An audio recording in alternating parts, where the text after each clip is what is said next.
எல்லாருக்கும் வணக்கம். காலையிலே கேள்வி பதிலின் போது நான் ஒரு கேள்வியை அமைச்சர் விமல் ரத்நாயக்காவிடம் கேட்டிருந்தேன். அந்த காற்றலை மின்சாரம் சம்பந்தமாக மன்னார் மாவட்டத்திலே போராட்டங்கள் மேற்கொள்ளப்பட்டு வருகிறது. அது சம்பந்தமான ஒரு கலந்துரையாடலை நடத்துவதற்கும் ஜனாதிபதியை சந்திப்பதற்கும் வாய்ப்பை தரும்படி கோரியிருந்தேன். அதன் பின்னணியிலே நானும் எங்களுடைய கௌரவ வன்னி மாவட்ட நாடாளுமன்ற உறுப்பினர் மஸ்தான் அவர்களும் அபிவிருத்தி குழு தலைவரும் பிரதி அமைச்சருமான உபாலி சினவிரத்தின அவர்களும்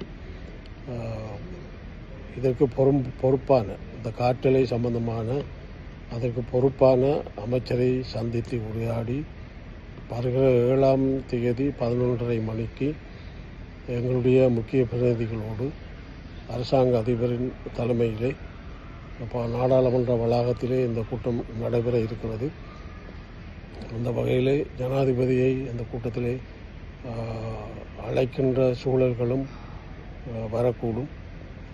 அந்த வகையிலே நாங்கள் கேட்டுக்கொண்டதற்கு நாங்கள் வருகிற 7ஆம் தேதி இந்த கூட்டம் நடைபெற இருக்கிறது.